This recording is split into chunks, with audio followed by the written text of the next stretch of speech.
السلام علیکم ورحمۃ اللہ وبرکاتہ۔ ناظرین، ہر روز کی طرح آج بھی ہم آپ کے سامنے کچھ دین کے معلومات لے کر آئے ہیں۔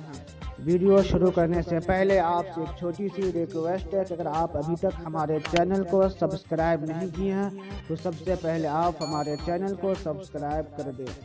چلیے شروع کرتے ہیں۔ سوال نمبر 1، حج کے دوران کتنے خطبے ہوتے ہیں؟ جواب، 3 خطبے حج کے دوران ہوتے ہیں۔ سوال نمبر 2، قرآن کا دل کس سورہ کو کہا جاتا ہے؟ جواب، سورہ رحمان کو قرآن کا دل کہا جاتا ہے۔ سوال نمبر 3، مسجد حرام اور مسجد اقصی کا ذکر کس سورہ میں آیا ہے؟ جواب، سورہ بنی اسرائیل میں مسجد حرام اور مسجد اقصی کا ذکر آیا ہے۔ سوال نمبر 4، تحلیل کسے کہا جاتا ہے؟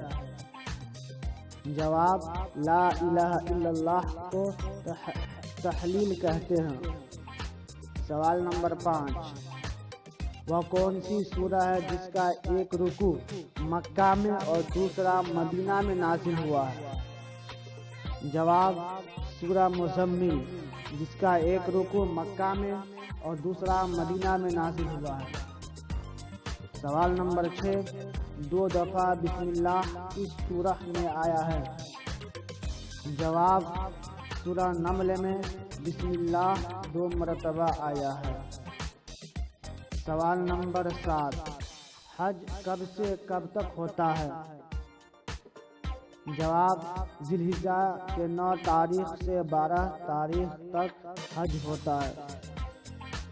سوال نمبر 8، سب سے پہلے راہ خدا میں جہاد کرنے والا نبی کون ہے؟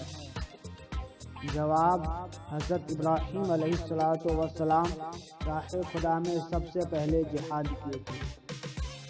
سوال نمبر 9، حضرت آدم علیہ السلام کی توبہ کیسے قبول ہوئی تھی؟ جواب، حضور صلی اللہ تعالی علیہ وسلم کے وسیلے سے حضرت آدم علیہ السلام کی توبہ قبول ہوئی تھی۔ سوال نمبر 10، ابلیس کا اصلی نام کیا ہے؟ جواب، ابلیس کا اصلی نام عزازیل ہے۔ تو دوستو، اگر ویڈیو اچھی لگے تو لائک کیجیے، اگر چینل کو سبسکرائب نہیں کیا تو